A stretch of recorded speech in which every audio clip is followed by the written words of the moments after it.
Yo, what's up, everybody? Welcome back to Actuali Podcast. I'm Chris, I'm DJ.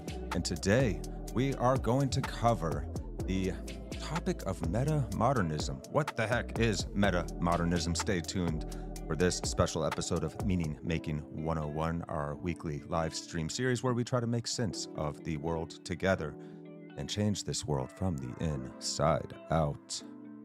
So metamodernism is a cultural and philosophical movement that weaves together threads from traditionalism, modernism, and postmodernism into a dynamic, oscillating framework.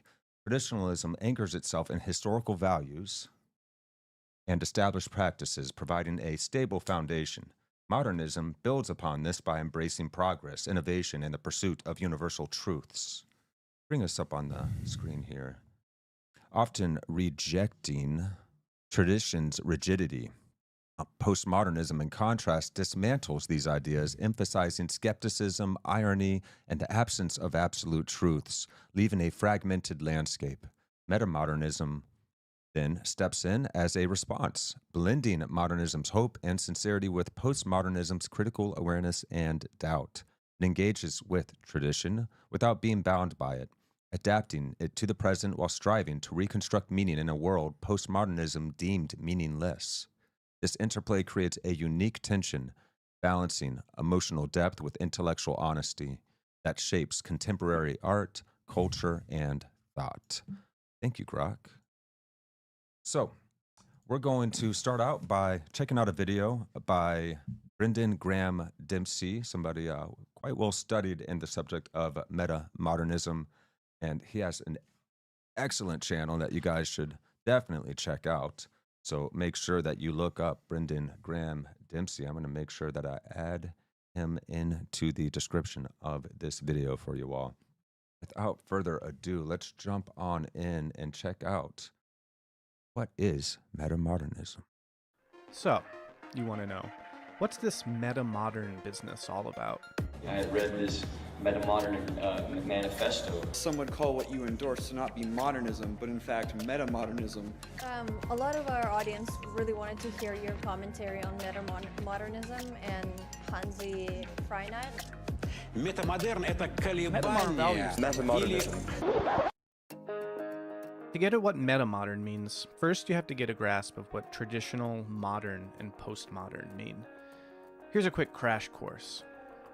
Traditional refers to ways of living and thinking that were long the norm in human culture. Think the Middle Ages. Here, religion is incredibly important, and pretty much everyone understands the world through the lens of religious stories, of this world and the other world beyond. Most people work the land and live in kingdoms run by monarchs or lords. Things don't change much, and that's seen as a good thing. Everything has its set place in the great chain of being.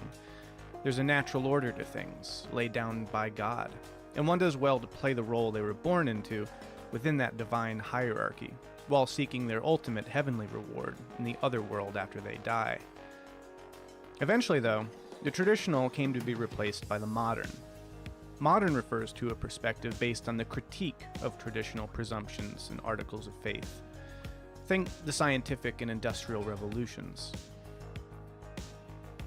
Religion and its other world notion here loses its unchallenged authority, as more and more people come to understand the world through scientific and materialist models. Most people work in factories, living in cities run by bureaucratic governments. Let's go ahead and stop before we get too far ahead of ourselves here. So let's just go ahead and account for what we just heard. So traditionalism, religion is supreme. Think Middle Ages, feudalism. Reality is understood through stories. And we live in a two worlds mythology. Remember that from the Vervaeke Meaning Crisis series. So slow change, or things barely change at all, and that's seen as good. And you could say stability. Stability, as well, for better or worse, but stable. It's a good thing that things aren't changing, because usually, particularly... change can be dangerous, chaotic. Yeah, exactly. Yep. Typically change meant war or pandemic or something like that in the past. And so everyone also has a place, and you know your place in the great chain of being So there's like a natural order to things that's laid down by God that everyone believes in. Now we move to modernity, which of course rests on critiques of tradition and faith from traditionalism. We have the scientific and industrial revolution come along, and the two worlds hypothesis is replaced by the reason of scientific and materialism, or scientific and materialistic models. So we have factory life, like they were just showing us, and then bureaucracy comes in. Fast change is seen as good. That's progress, right? And we don't have any more of caste or feudal systems now so much as meritocracy is coming about. So the ability to change our own lives and actually determine our own place on the social ladder by our own hard work and merit. Yeah, and one thing that really pushed the shift forward towards that too was the Black Death. So a lot of people died. So the people who had skills were a lot more valuable, and there was more work that needed to be done, and not enough people to do it. So things drastically changed, and no longer could things be the same way. And, you know, for better or worse, I think it is, you know, I think progress to a certain degree is good. We just have to be careful what we're progressing towards. Amen. Right. Yeah, sorry about the color on that. We had the eye saver mode up. Yeah, guys, beware the blue light, man. It's awful for you. Yeah, when you're doing your work, yeah, beware the blue light. Yeah, bright. man. Okay, there we go. You can see the sheens on our back. face now. Okay. Hey, what's up, everybody? Yeah, so and it's a critique of tradition, you know, like, well, there was something wrong with the old way, and we got this new technology and these new sciences and this new way of thinking. And then also the I don't want to say removal, but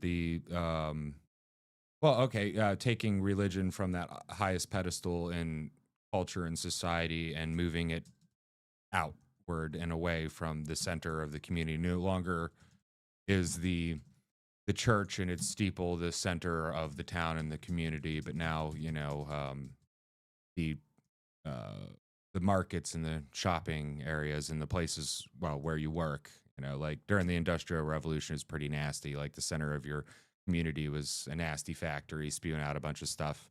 And the reason why you don't wear white after Labor Day, you know, you don't wear your summer whites after Labor Day is because you were, well, if you were, you know, waspy enough in order to be able to afford a summer home during the summer, you'd go to your summer home and you could wear your summer whites, but you can't wear them when coal dust and all the smog is everywhere because it would turn them gray. Ooh, so that's why you don't wear white after Labor Day. So interesting little thing about that. You know, cultural traditions changed heavily too from the traditional era into the modern era, big time, and very, very, very quickly. And you know, some for good, some for bad. I happen to think, you know, most quote unquote modern art and, well, postmodern art is absolute garbage compared to, you know, the traditional from era. the Enlightenment, for instance. Yeah. Or even if you go back further, art was, you know, beautiful. It was to accentuate the beauty opposed to making a critique against it, you know. And then once you get into postmodernism, well, beauty is relative, and, you know, sure, I can put feces on a wall and call it art, and it's like, yeah, whatever. Right. Or we're gonna. Did you see that Christmas tree? I forget where it was, but it was an inflatable Christmas tree that didn't look like a Christmas tree. It looked like an adult pleasure suppository. Gotcha. And then that was art. That was modern art, you know. Or plug it in. Yeah. Or not. Okay, or not. So yeah. Before we get carried away, though, let's let Brendan finish up introducing us to modernism, and then we're going to carry on to postmodernism. Here we go. Change a lot at an accelerating speed, and this is seen as a good thing. This is progress. Modernity. There is no social order of things set down by God, but the possibility of a true meritocracy in which people can change their own lives for the better. One does well, then, to try and improve their lot in the world in the small span of their single human life. Sorry, no afterlife. Yeah. Alrighty, so eventually, that sums up modernism. Now we get into postmodernism. Modern yields to postmodern. Postmodern refers to a perspective based on the critique of modern presumptions and articles of faith. Think the anti-war, civil rights, environmentalist, and social justice movements. Here, science loses its unchallenged authority as more and more people come to see other modes of knowledge as equally valid. Most people work service jobs and live in post-industrial urban or suburban centers. There is no one narrative or story for life, only numerous perspectives.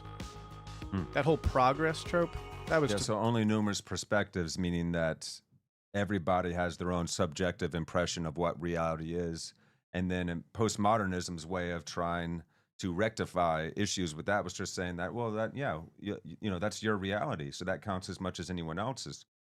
But we kind of need a hierarchy of good, don't we? Because we know what happens to young girls in Middle Eastern countries, for instance. Like, we know how women are treated in places like that. And so what kind of basis for goodness are we looking at? Are we coming from? Well, another thing too with this, the moral relativism and, the different ways of knowing and different stuff like that, it is fractious. It has fractured communities.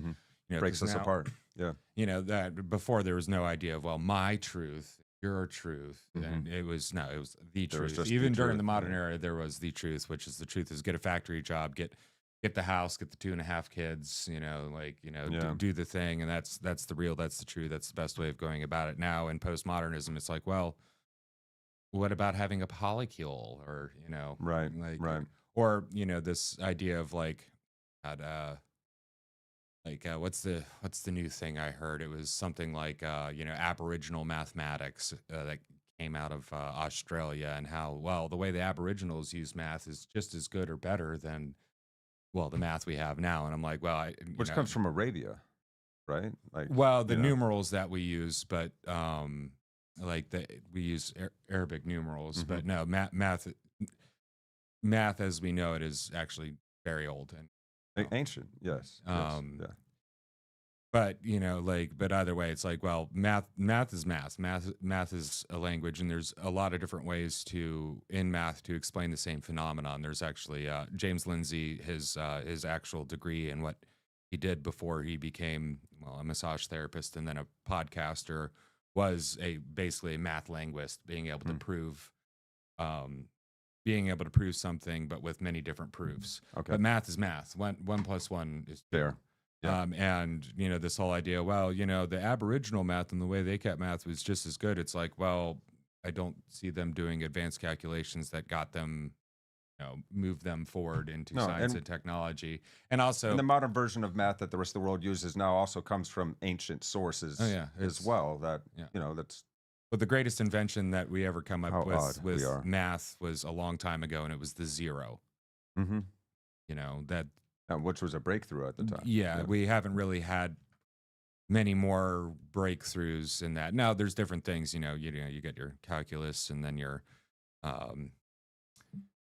modern physics took us a long way. Yeah, and then a bunch of different kinds of things to express stuff. 50 years ago, physics seems to have gotten stuck, and quantum theory is only able to go so far, and it's incredibly elaborate ways to try and come up with approximations of reality that are still being seen through the lens of human understanding. So we're not able to get out of the way of ourselves. Yeah, and I guess in short, what I'm saying with this, with the the different kinds of math or different types of knowing the world and different stuff, is like, well, some things are better than others, and we've fractured into the point where you can be in one household and each person believe completely different things and have completely different moral.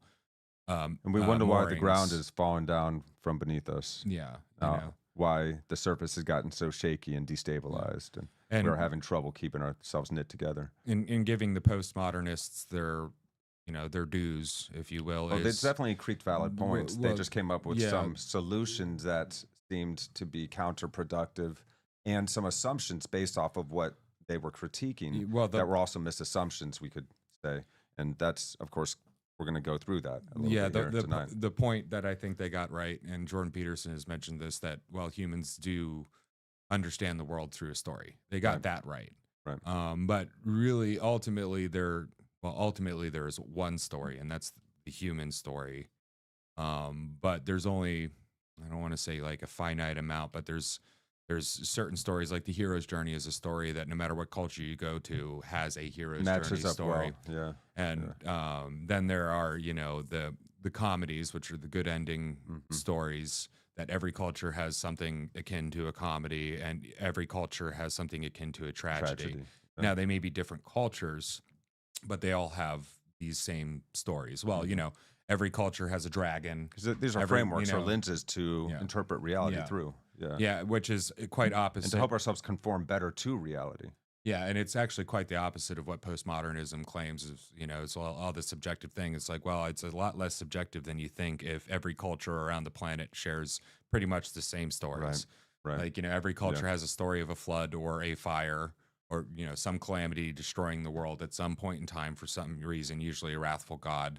There does seem to be a lot of like kind of seed or root values that we can agree on in mass around the world, culturally independent. Yeah. Which is helpful, like love being the supreme unifying principle of life, that all the great religions have seen that and shepherded that idea forth, celebrated that idea. So yeah, let's go ahead and get a little bit deeper here into postmodernism as we continue. Here we go. Only numerous perspectives.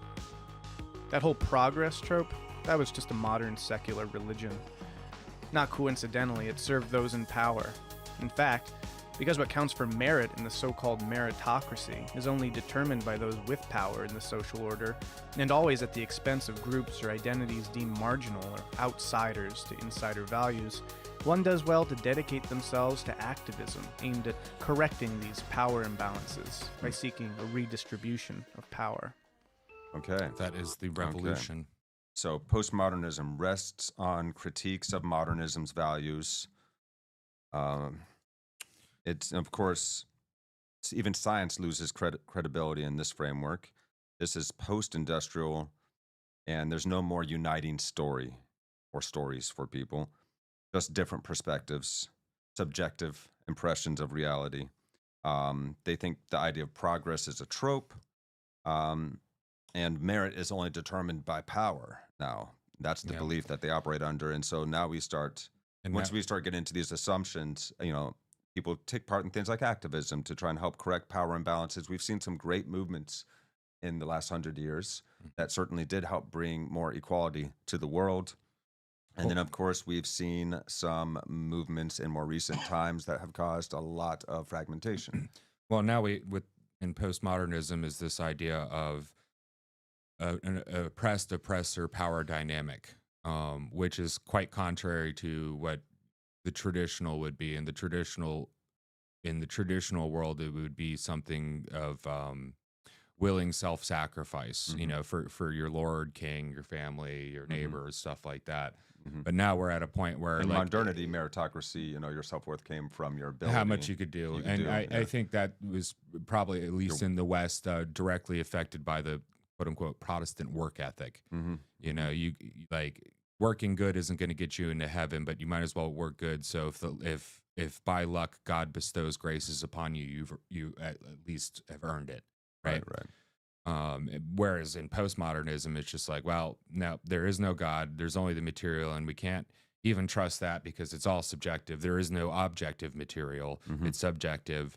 And the world is oppressors oppressing the oppressed. So if you have less than somebody else, they must be in an oppressor category.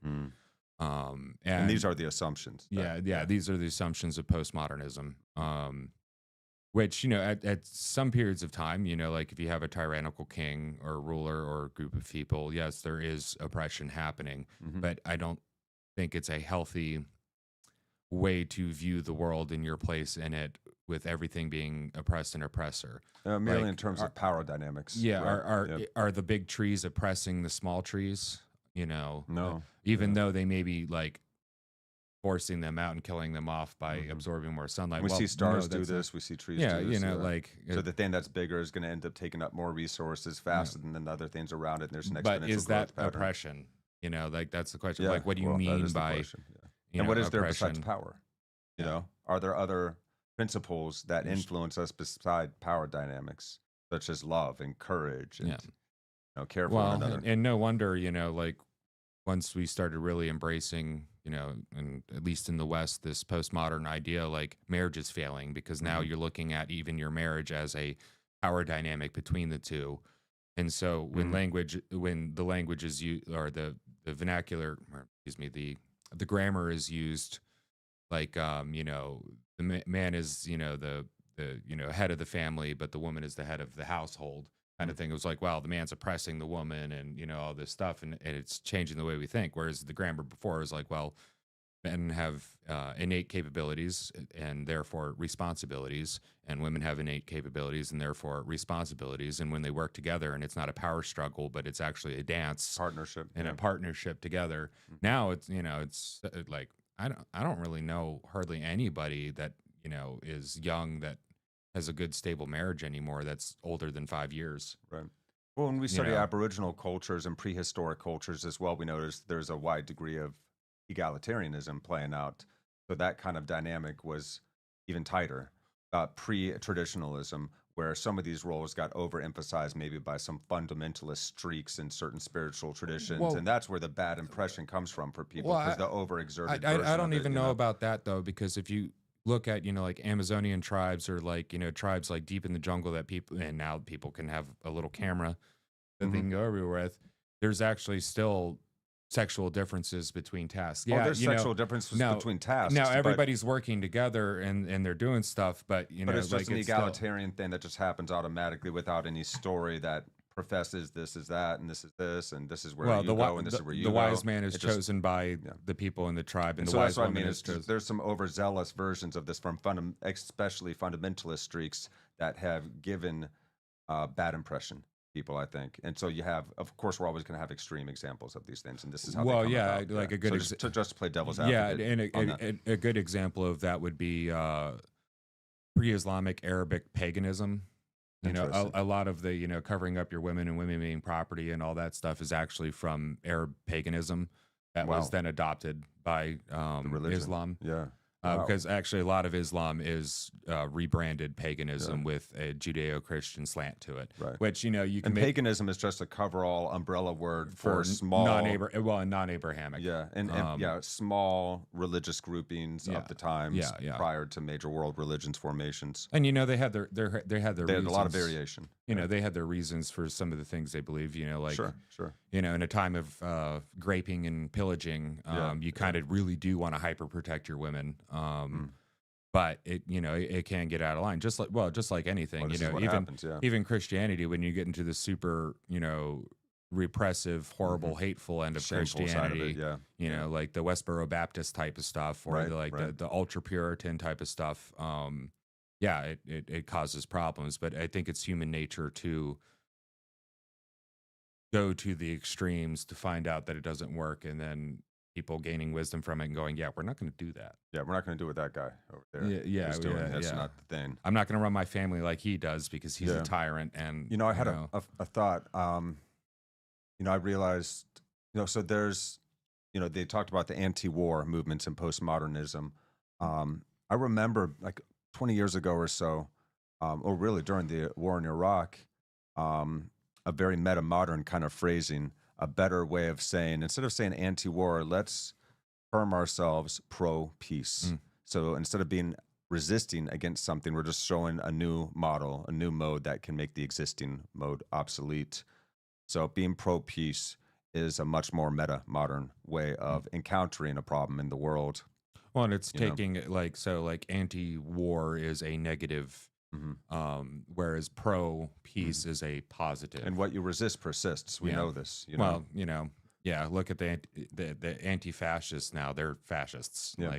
Tell me I'm wrong, please. But what they could have gone to. We are pro. Well, I guess the original anti-fascists could have said we are pro our type of government, or pro freedom, or pro this. Or like abortion. Like there's anti-abortion, but then the quote unquote anti-abortion people switched the language up to no, we're pro-life. They took it and then they flipped it. That's right.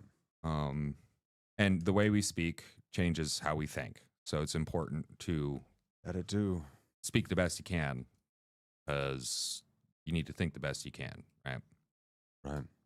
And, all right, fam. Well, let's go ahead. Let's take a look at a quick summary of each period's ways of supplanting the one before and so forth. And we'll get on to what metamodernism actually is. This is cool. Here we go. Got that? The traditional, the modern, and the postmodern, each one supplanting the previous. Now, this process can be viewed historically as the movement through different cultural periods, or it can be viewed philosophically as the movement through different epistemas, or ways of knowing. Or it can be So, epistemologies, different ways of knowing he's talking about. So it can be known as something historically, as we move through different cultural periods, or philosophically as we move through different ways of knowing. viewed developmentally as the movement through higher and higher stages of understanding and cognition. However you interpret it, everyone agrees that these represent a sort of series, a progression of different modes or structures of thought. Okay, so much for the traditional, modern, and postmodern. Now we can finally talk about the metamodern. Here we go. The metamodern follows after the postmodern. It is then, in broadest terms, a post-postmodern paradigm, and thus a perspective based on the critique of postmodern presumptions and articles of faith. This corrective is accomplished in important ways by reintroducing ideas, sensibilities, and practices from before the postmodern back into the cultural conversation, but, and here's the crucial part, altered now by their interaction and recontextualization through postmodern critique and awareness. In this sense, interesting. metamodern... Let's go back real fast. So look what this person did. Beautiful, realistic person with an abstract image in the background. In this sense, metamodern refers to a perspective based on a critique of the postmodern and an attempt to reintegrate the perceived merits of previous perspectives, including the postmodern. Okay, so traditionalism, modernism, postmodernism that came before, it's actually reintegrating while still critiquing these old systems. So we're trying to rescue the babies from the bathwater that we threw out. Yeah, it seems like a more honest critique opposed to, well, I would say from modern to from traditional into modern, the critique of the tradition. Well, there's Black Plague. There was a lot of upheaval in the world. We were doing the best we can, and then we got this brand new technology. So it's like, why not use it? Why are we just settling for, my father was a farmer. His father was a farmer. His farmer for him, and we've all farmed the same 15 industrial acres. revolution, and then. But then you get to the postmodern, which seemed like a bitter and resentful Very critique cynical of the critique modern without shift. offering, and we didn't even know how to offer any solutions as we went through postmodernism. We were just like, oh crap, look at what we've done here with modernism, and look at the downsides of the traditionalism that we still have a lot of the branches of running through modernism, because it's not like one of these ends in a strict bifurcation, then the next phase begins. Each movement in time has the seeds and the branches of what came before still inside of it, sometimes largely intact, but of course sometimes falling apart and becoming brittle. So traditionalism becomes brittle. There's still aspects of it in modernism, so on and so forth. Now we find ourselves here and in metamodernism, which has been going on for about the past 20 years or so. It's just been bubbling underneath the surface, and hopefully now it starts to really break through into the mainstream, so we can start looking at things more constructively, more positively, with less cynicism. We can have an informed kind of pragmatism that is nonetheless still optimistic, so to speak. And instead of just only critiquing, but also integrating what worked before. Yes, to try and provide actionable solutions. Yes. Yeah. Yes. All right, the truest form of the truest meaning of the word critique. And what a great example of metamodernism, Rick and Morty. I just started watching the show with my girlfriend, never seen it. Oh my God, this is one of the greatest shows I've ever seen. Look, Morty, friggin' love it. I'm a pickle Rick.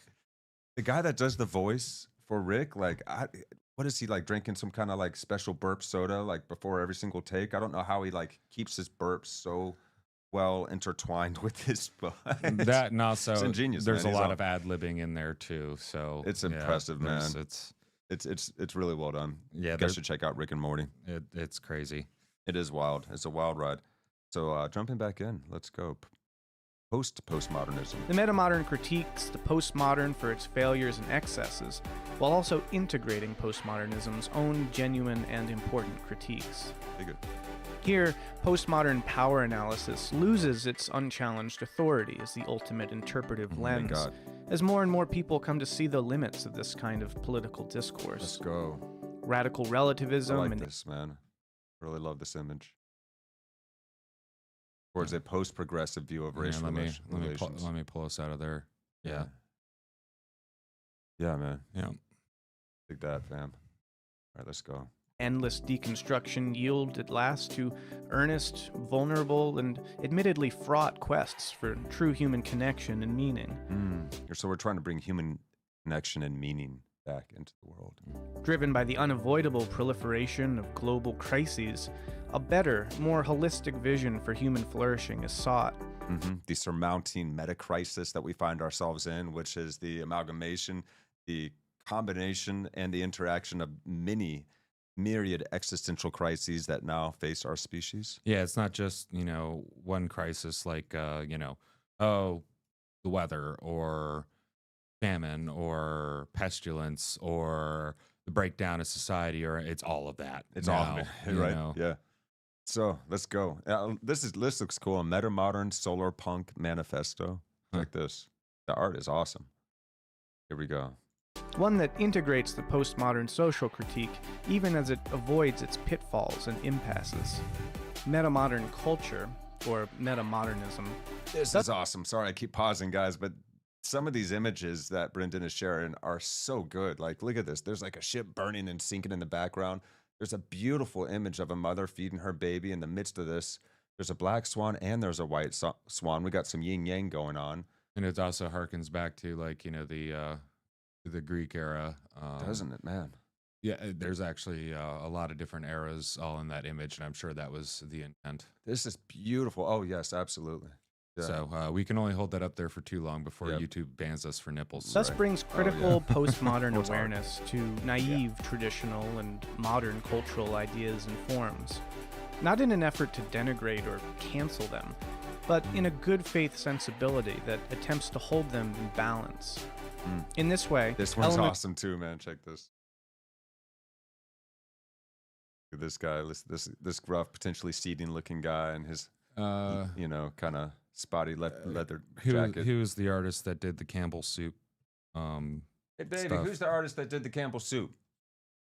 Andy Warhol. Warhol. Yes, Yeah. thank you. Yes. Combined with these like cherub-like children here. And so an innocent artistic play. He's teaching them to be artistic. Jackson Pollock. Pollock. Okay. That's in the That's actual right. image Yeah, that they're yeah. showing here. Yeah, so this is such a cool combination of styles Influence from and the tra- impressions, and it's really intriguing. It's really intriguing stuff. So let's go back a little bit. I want to actually hear what he said here. not in an effort to denigrate or cancel them, Okay. but in a good faith sensibility that attempts to hold them in balance. In this way, elements from the traditional, the modern, and the postmodern all effectively coexist simultaneously. Very cool. Metamodernism is characterized by a continuous oscillation between their embrace and their Whoa. critique, between enthusiasm and self-consciousness. Look at that. The intricacy of this painting, and then there's just this giant brushstroke taking out the face. Well, it's I would say a combination of the classical period of art where they're making things very, realistic and beautiful and everything, Mhm. and then the modern, Or postmodern, like. yeah, just know? I'll put a dot on a page kind of thing, or the Yeah, statement. yeah. And then the people who are really into the brushstrokes. Well, look at that brushstroke. Look One at how single good brushstroke. that brush, but that's actually a painted brushstroke with, Yeah. this. This wasn't one giant brush, I don't think. No, that's no. so cool the way they did. It's Yeah. very unique. Dig it. The sensibility that emerges is thus exemplified by such seeming paradoxes as ironic sincerity, pragmatic idealism, Right. and informed naivete. I like the informed naivete because you are informed, yet you still treat the world as loving and good, even though you know that there's all kinds of darkness and crap out there. It's a sense of a kind of a freedom of being is what I get from that term. I like that a lot. That's interesting. I really like pragmatic idealism as well. Different metamodern theorists and writers have Chronic focused on sincerity. different aspects of this emerging sensibility. Tim Vermeulen and Robin van den Akker, the Dutch cultural theorists who first popularized the term, have focused. So here's some names to look up, guys, if you're interested in studying more. Yeah, let me pull out this side by side. Yeah. Robin van den Akker, not Van den Akker. Like, one word. Yep. And Tim Vermeulen, something like Focused that. on its impact in the arts. Likewise, Linda Ciriello and Greg Dember, curators of the What is Metamodern Hub. Meanwhile, its resonances and applications within the fields of philosophy, sociology, and political action have been the focus of voices like Brent Cooper, Leni Anderson, Thomas Bjorkman, and Hansi Freinacht. Hansi's contributions in particular have brought metamodernism into dialogue with adjacent kin communities a bit further afield, such as the integral and game B communities. Though diverse, all share a commitment to critique and transcend the postmodern, while still integrating its insights, along with those of the traditional and the modern, in an effort to bring forth genuine political and even spiritual transformation to solve the immense crises facing humanity in the 21st century. My own focus, along with the likes of John Vervaeke and Layman Pascal, is metamodern spirituality, with a distinct appreciation for how the loss of meaning and spiritual moorings at a societal level, occasioned by modern and postmodern onslaughts, contribute directly to the nihilistic unsustainability and precariousness of our present moment. And stay tuned for our next episode, guys, where we cover metamodern spirituality. I'm really excited to get into that. In summary, metamodern refers to that perspective that has emerged, which brings from the postmodern a much-needed critique and critical awareness to traditional and modern ideas, which it reintroduces, while also avoiding the excesses and failures of postmodernism, in an attempt to achieve genuine societal transformation and spiritual development. Dig it. And guys, here's you see the next video in this series. You can check it out. There's Brendan's little thing on the right here. So Brendan Graham Dempsey is who you are looking for on YouTube. Thank you so much for doing this, Brendan. This broke it down so succinctly. I was looking for a shorter video that we could use to summarize metamodernism in a clear way, and you did a stellar job here. So thank you so much. You're doing great service to the world with your work. It does not go unnoticed. So now we got a good news roundup for you guys, because there's been so much craziness in the news lately. Why don't we look at some of the good things that have happened in just this last week? In fact, the most recent last few days here, kicking off with an announcement from our Health and Human Services. After meeting with CEOs of top infant formula manufacturers today, Secretary Robert F. Kennedy Jr. and the U.S. FDA announced Operation Stork Speed to expand options for safe, reliable, and nutritious infant formula for American families. I'm sure a lot of you out there know of people that order their infant formula from overseas, from Europe, because they have better standards there for what's allowed and what's not allowed in food products, particularly infant formula.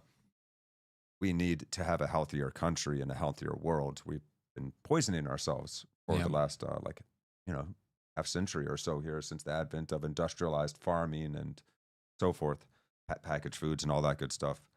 So man, this is really exciting news. Very, very happy to see this. And let's take a look at the announcement.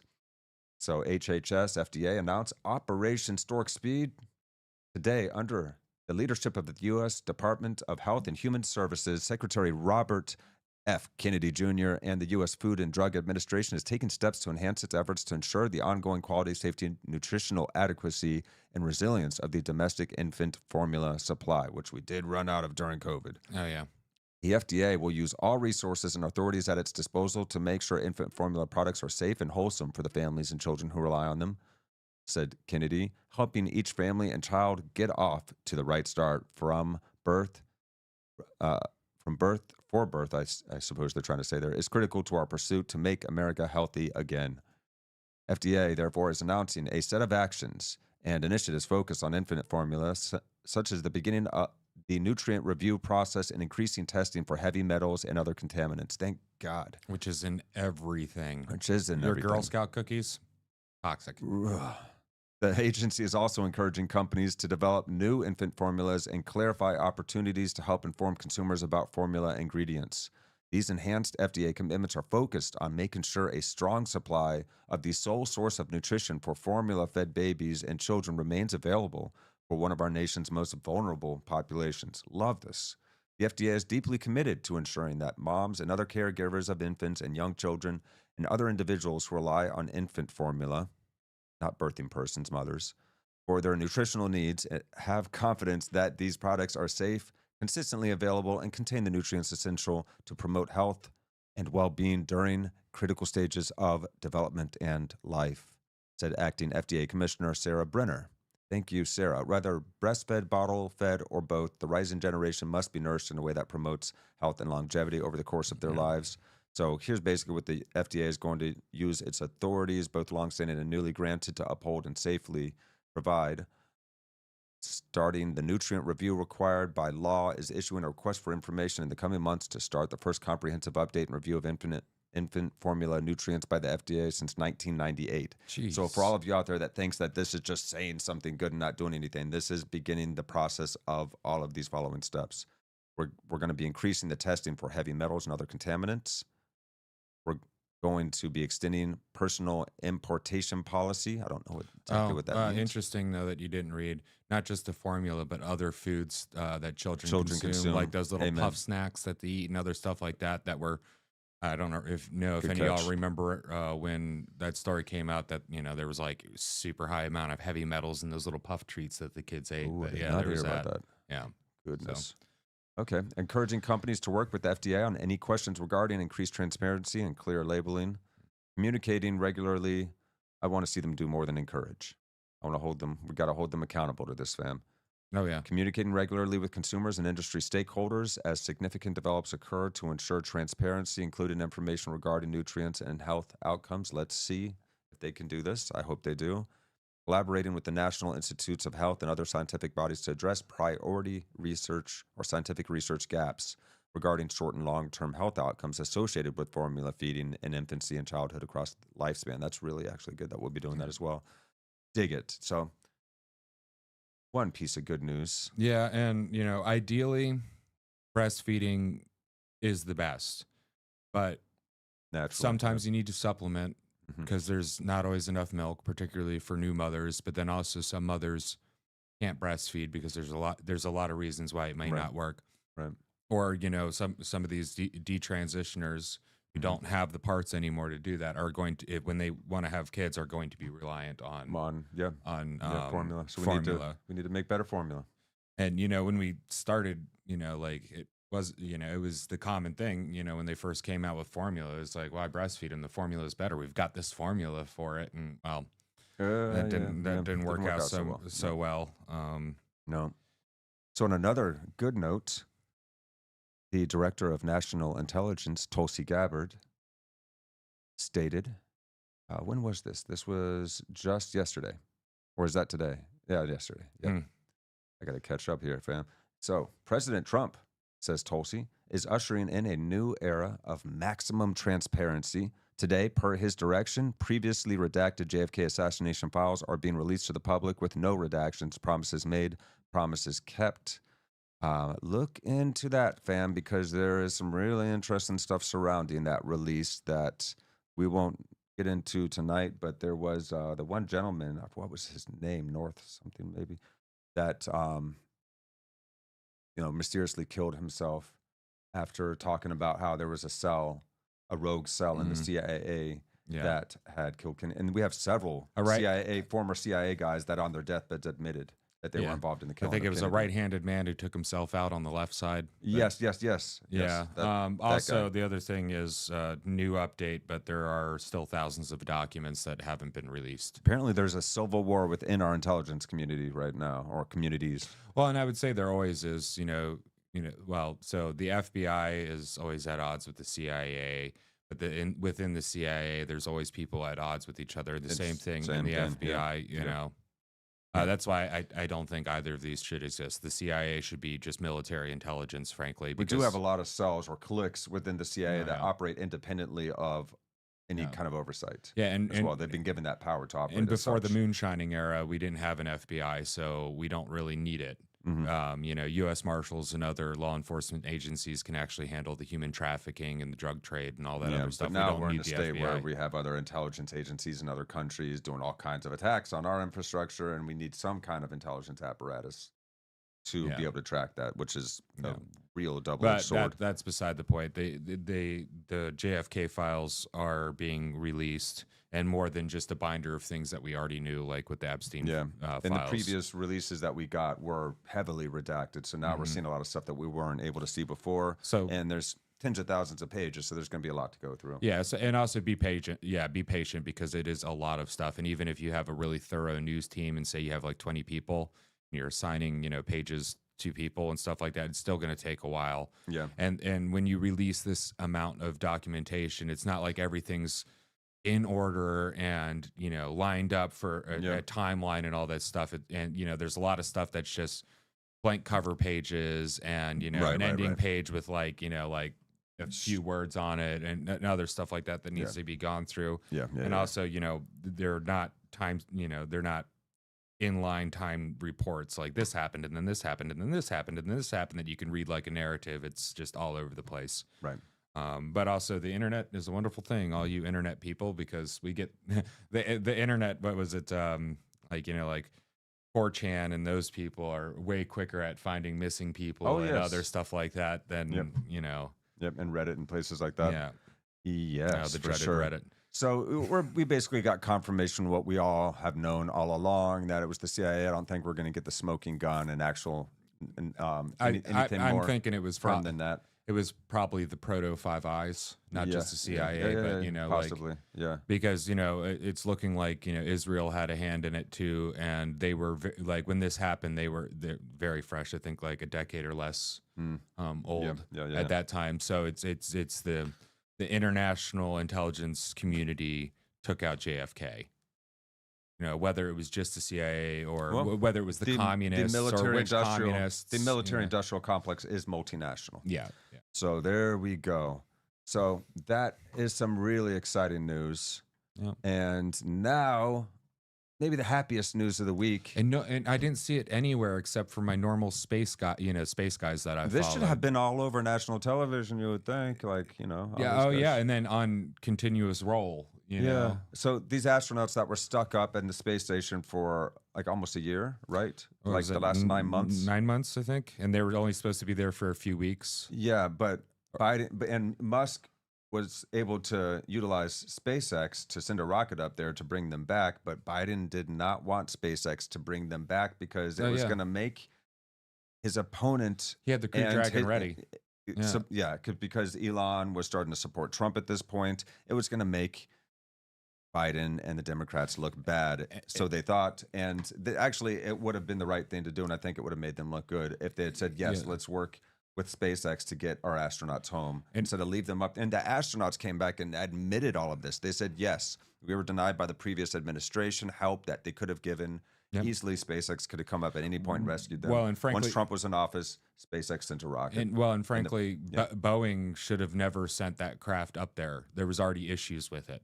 To begin with, and it was their newest thing. And while Boeing's track record, even at that time when they sent it up, was crap, it seems like ever since Boeing lost the bid for the 4th gen fighters, it was just all downhill from there. Right. Not saying the fighters we have right now. If you look up the new 5th gen fighters, most of them aren't capable of going up now, and they've got their own problems. But anyway, Boeing had no right sending up that. Absolutely spacecraft, not. Absolutely particularly not. since we already had the Crew Dragon, which was like a luxury Tesla in space that worked. Right. So here, let's check out all 4 astronauts. Big slid down the little ramp, And that is like NASA her other astronaut members Nick now, Hague, commander of assisted Crew onto 9. mobility aid. Now Again, out of big Crew smile. Dragon Freedom. Yes. Happy Some faces. Once again, some Yeah. Dude, And good thing- There we have it. Some waves, some thumbs up, and big Good wave. thing, Talk about sea legs. Good thing they were using the SpaceX suits because they're way more maneuverable, less bulky, and sleeker design to get a hold of somebody to help them up than the old ones we used to use. And I'm not talking about the big, the extra, the EVA suits. It's just the flight suits they have to wear are still super bulky and Right. And hey, there's not stuck in a Soyuz. And I'm not going to knock the Soyuz. They still use it. Hey, the Soviet commies figured out something that worked really Soviets well. are good engineers. Yeah. Well, they know rockets. If you look at the Russian side of the space station when they do the tours, it's literally held together with duct tape, and it's all like faded yellow where it used to be white, but now it's just been there for so long and still works. That's unreal. And then you have That's the grumpy awesome. Russians drinking their morning coffee and some bubbly American hi, what's going on? And they're just like, So here's another shot of the capsule landing now. Check this out. oh, this is a great shot. And we're going to stand by for splashdown, located in the Gulf And of mind America, you, this off craft the is coast perfectly of capable Tallahassee, of Florida. landing with rockets without those, but this is a safety feature we're not going to get rid of, nor do I think we should. Here we go. And Splashdown. splashdown. Right. Crew 9 back on Earth. I mean, look how...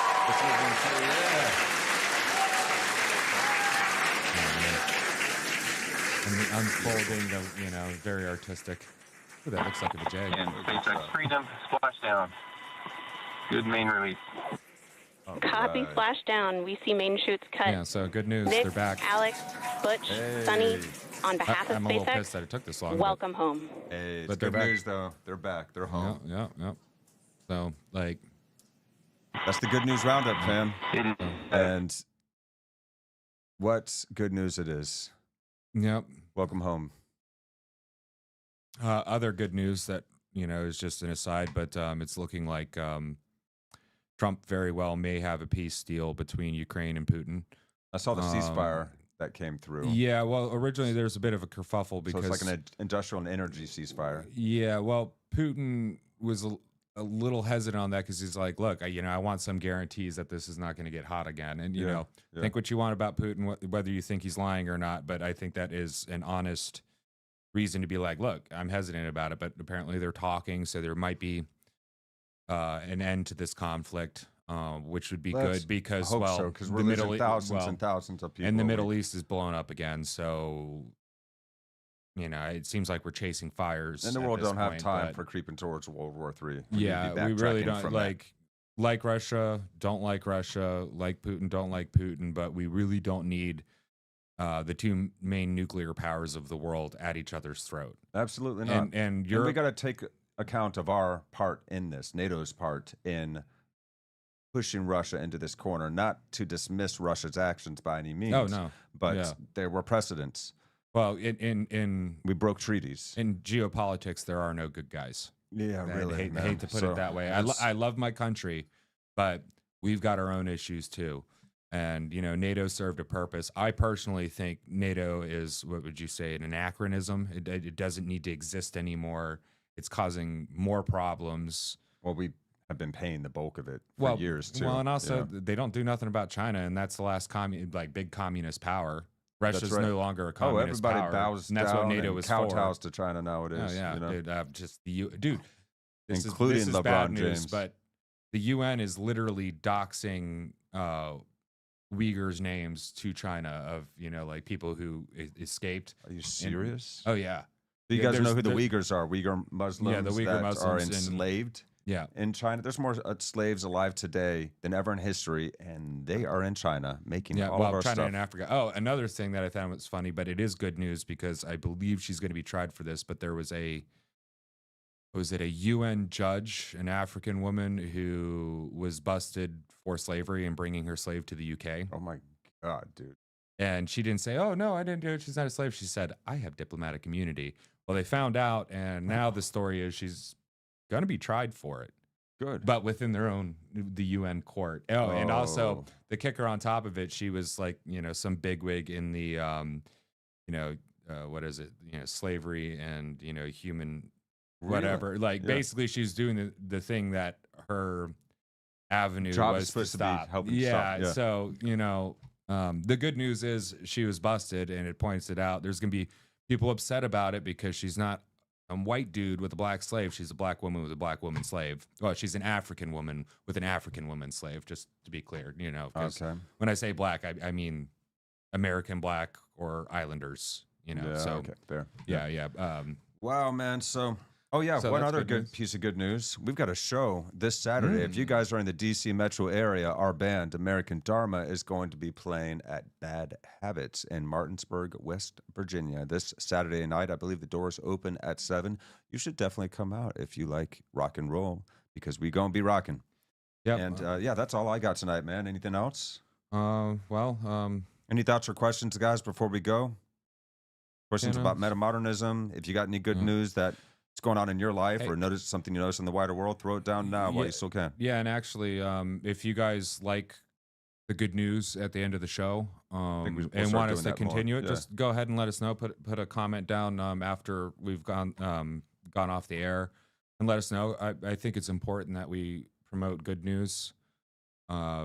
And I can tell you personally, We need some contrast. like I'm getting really worn out by, like, it's been All the hectic bad and news, crazy. dude. It's just so much, dude. And it's enough. I really respect and thank the people who can keep covering stuff like this, like the on the ground journalists that cover riots, and the people that are covering, all the Tesla terrorism. Yeah. And on this note, before I forget, there's a channel called The Stoa here on YouTube. There's an episode on that channel where a gentleman named Daniel Schmachtenberger, who we have covered here as well, talks about the psychological risks of dealing with existential risk factors to the planet. So it just in general, if you're looking at a lot of bad news,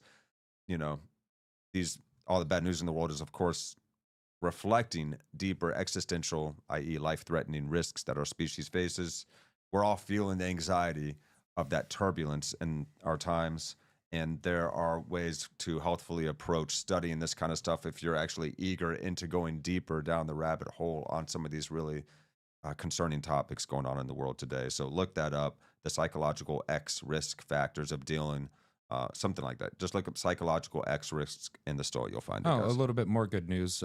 If you're West Virginian, or actually for the nation, I think it still has to be signed by the governor, but the red tin? Is that what you learned about? Outlawing the red dye? Outlawing, synthetic dyes. And I think there's a little bit more. Oh, there's a lot more than just the red dye. You're right. Yeah, and I think also probably like a lot of this crap that they're putting in your cream and other stuff like that. I need to really look into what it covers. No more neurotoxins in my snack food? So there's that, and, good on you, West Virginia, for being the first state to really like push this forward. Right? I like that, man. Because, it's going to change how the food industry does business, and I think for the better. Boy, do we need it, man. So you make the package look cool and just give us bland-looking food. It's fine. We don't care, man. It doesn't have to be like fluorescent Fruit Loops for the kids to eat it. Seriously, man. You put enough sugar in that stuff already. Yeah, so it works. Don't worry. There's that good news. If you guys have any other good news, you can put it in the comments, or if you're on our, Facebook or anywhere else that we're at, you can put it on up in there. Put it on up. And the ultimate good news, there was a man named Jesus, and he was the Son of God. Him and God were one. And the good news, the gospel that came out of it, hey, if you're not Christian, it's a good thing to read anyway. The mere demonstration of a way of unconditional love being a very popular story in our human history, I think that's awesome. The fact that we haven't been able to perfectly, all of us, live up to it, I think that's to be expected. We're where we're at. I don't expect humans to be perfect yet. We're not at the end of evolution here. We're in the middle of the story. We actually get to co-create and write this story together. What an exciting task that we get to take on with that ineffable source that we all spring from. And if any of y'all are thinking about converting to Christianity, but you think you're not good enough because your sins are too heavy, there's only one unforgivable sin, and that's hardening your heart to God. Right. That's the only unforgivable sin, is hardening your heart to God.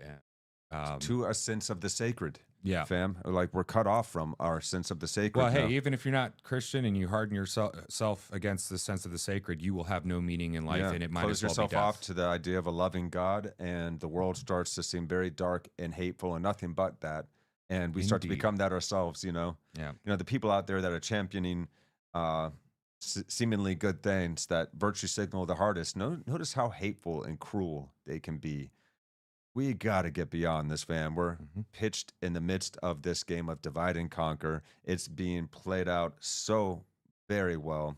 super sophisticated psychological operations have been ongoing throughout our lives, conditioning the heck out of all of us and turning us against one another. And this old game of divide and conquer has got to stop. We can change this world ourselves from the inside out by being that change we wish to see. So that's the game here that we're involved in.